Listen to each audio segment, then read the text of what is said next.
রোম্যান্টিজমটাকে অনুপম রায় কিভাবে দেখে? রোম্যান্টিসিজমকে আমি খুব গুরুত্ব দিই এবং মানুষের ভেতর যে রোম্যান্টিক সত্তাটা সেটা বাঁচিয়ে রাখা ভীষণ দরকার।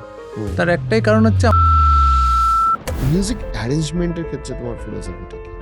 ফিলোসফি এখনো তৈরি হচ্ছে, কারণ প্রত্যেক দিনই মনে হয় যে এটা আমি শিখছি। তোমায় যদি কেউ ভোটের গান বানাতে বলে বানাবে? আমার মনে হয় আমি এই কাজে লাগবো না, কারণ কাকে গান গাওয়াতে গিয়ে তোমার টেনশন হয়েছে যে এই কোথায় কথা শুনবে না? আমার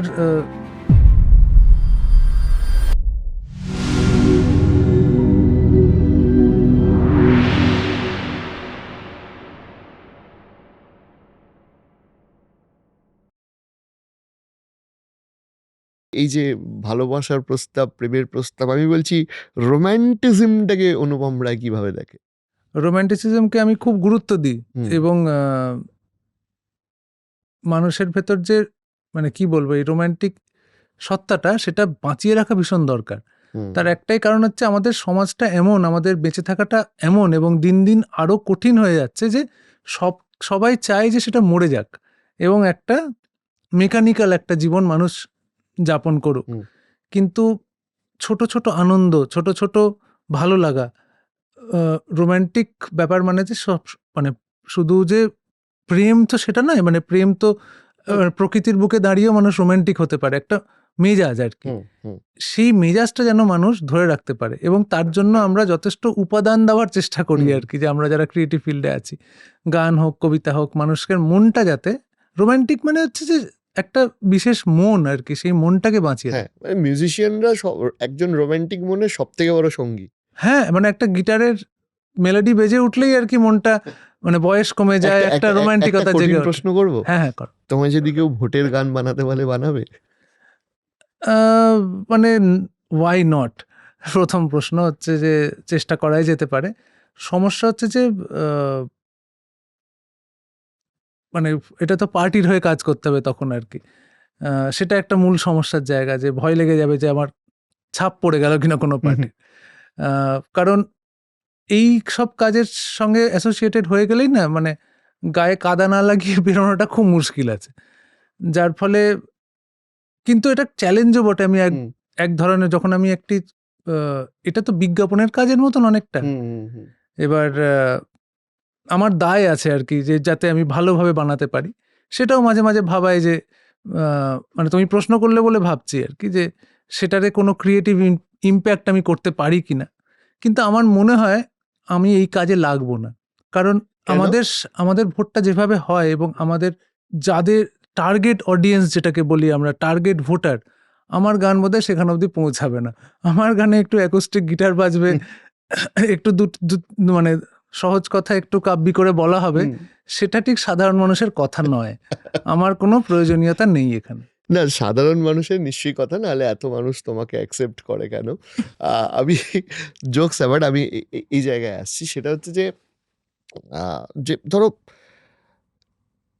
নিজে গান করা, একটা কম্পোজিশন তুমি করলে, তুমি রেকর্ডিং স্টুডিওতে গেলে, করে নিলে, আর গান করানো, এই দুটোর মধ্যে কোনটা তোমার কাছে ইজি লাগে? অবভিয়াসলি নিজে গেয়ে নিজে কম্পোজ করে গেয়ে দেওয়াটা অনেক সহজ। তার কারণ হচ্ছে যে আমি এক্সট্রা লোড লাগে না ওটা, যে আমি পুরোটা করছি? না, আমি তো ওটাই করতে চেয়েছি।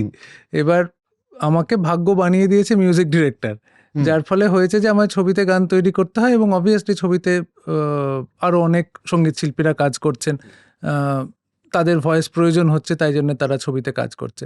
ওটাই বরঞ্চ আমার এক্সট্রা লোড, যে আবার একজনকে গাওয়ানো, তাকে বলা যে, কারণ আমার মাথায় তো সবকিছুই আছে যে কিভাবে গানটা গাওয়া হবে, কি সেটা তো আরেকটা লোককে কমিউনিকেট করা। কাকে গান গাওয়াতে গিয়ে তোমার টেনশন হয়েছে যে এই বোধহয় কথা শুনবে না?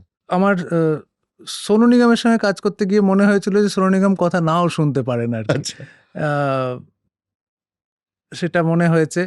আমাকে নচিদাকে নিয়ে অনেক ভয় দেখানো হয়েছিল, যে নচিদা, কিন্তু নচিদার মতন বাধ্য সিঙ্গার খুব কমই আছে আর কি। এবং একটু শুনি। নচিদার সঙ্গে প্রথম দিন থেকেই কাজ করা খুব সহজ, এবং এই যে রিসেন্টলি ধূমকেতুতে গত বছর গাইলো নচিদা, তখন নচিদার গলা বেশ খারাপ এবং সেই অবস্থায় গাইছে, আর আমি বয়সে অনেকটাই ছোট। আমি যখন বলছি যে নচিদা আরেকবার করো আর কি, আমাকে কিন্তু পুরো সম্পূর্ণ সম্মান দিয়ে নচিদা আরেকবার করছে।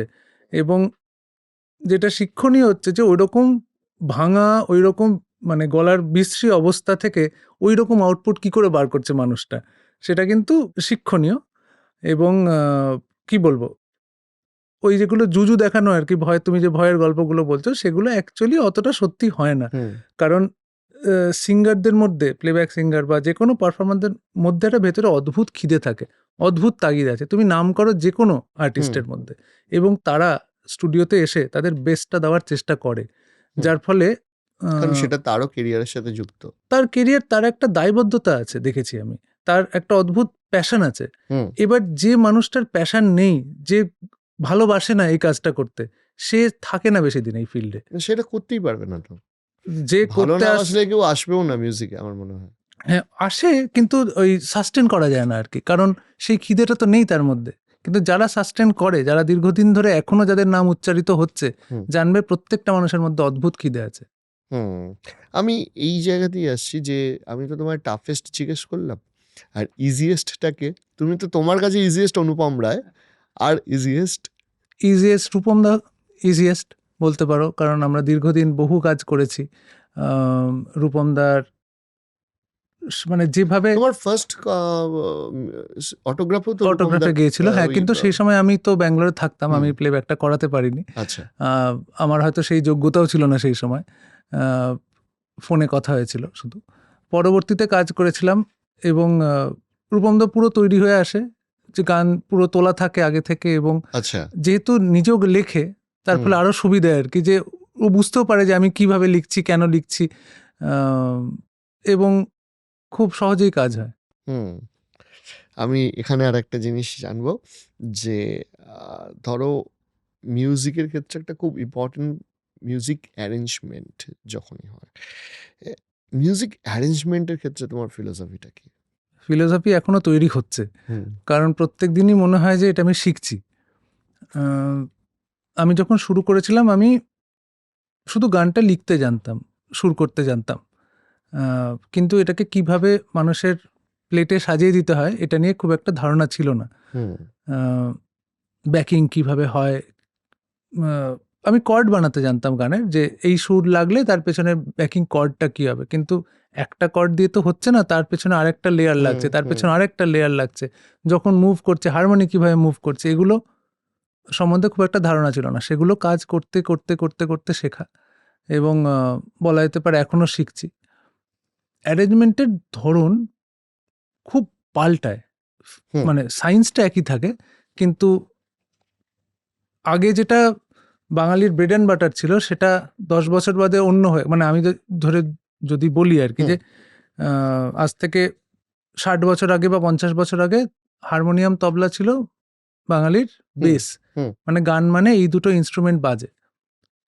কাট টু 90s পরবর্তী থেকে গানে গিটার বাজবে এবং ড্রামস বাজবে, এটা একটা স্ট্যান্ডার্ড হয়ে গেছে, এবং এখন এটা চলছে। 2030 কি হবে আমি জানি না, কিন্তু এটাও দুদিন বাদে পুরনো হতেই পারে যদি আরো মডার্ন কোনো ইনস্ট্রুমেন্ট চলে আসে, কিন্তু গিটার এখনো রাজ করছে, এবং কলেজ স্টুডেন্টদের মধ্যে ক্রেজ বাড়ছে যত দিন যাচ্ছে। তাই কি আমি জানি না, মধ্যখানে তো দেখছিলাম খুব, আগে এত ছেলেমেয়েরা গিটার নিয়ে কলেজ যেত না, এখন সংখ্যাটা বাড়ছে। হ্যাঁ, আমাদের সময় থেকে দেখছি আর কি, যে আমরাই তো, এটা তো গ্লোবালাইজেশনের একটা ফল। এটা একটা সুবিধা, মানে হারমোনিয়াম নিয়ে কলেজ আসাটা একটু টাফ, সেটা টাফ, কিন্তু হারমোনিয়াম নিয়ে বাড়িতে গান প্র্যাকটিস করাটা কিন্তু গায়কদের জন্য একটু বেটার। হ্যাঁ, তার একটাই কারণ হচ্ছে সুরটার এক্স্যাক্ট শুনে ওটা কানে আসছে, ওটা গাওয়া যায়। গিটারে তো একে যদি ভুল তারে বাঁধা থাকে, মানে ভুল সুরে বাঁধা থাকে, তাহলে অসুবিধা অন্য জায়গায়। সেটা এখন ফোনের অ্যাপগুলো আসাতে খুব একটা অসুবিধা নেই, ঠিক অ্যাসিস্টেড টিউনিং আছে, কিন্তু তাহলেও আর কি সেটা তো গিটার বাজিয়ে গান গাওয়া বা হারমোনিয়াম নিয়ে গান গাওয়া, সেটা নিয়ে আলোচনা আলাদা। তুমি অ্যারেঞ্জমেন্টের কথা বলছিলে, তবে হ্যাঁ, যুগ যুগ ধরে অ্যারেঞ্জমেন্ট পাল্টাচ্ছে। ছবির গানের এক ধরনের অ্যারেঞ্জমেন্ট হয়, ছবিতে স্ট্রিংস এর খুব বেশি প্রয়োগ হয়, কারণ ফিল্মের ক্ষেত্রে এগুলো ওয়েস্ট থেকেই আমরা শিখেছি, এমন নয় যে আমাদের ফিল্ম মেকিং এর অনেকটাই তো বিদেশ থেকেই শেখা, যার ফলে ওরা খুব স্ট্রিংস ব্যবহার করে, আমাদের কানেও ওটাই বাজতে থাকে আর কি।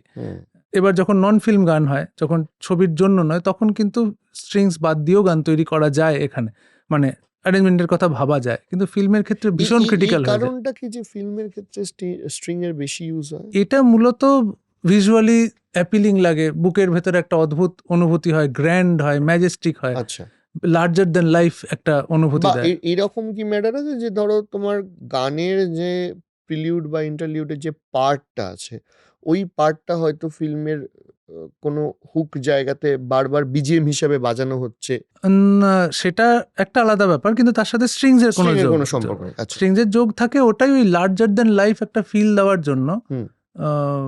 খুব স্ট্রিংস এর ব্যবহার হয়।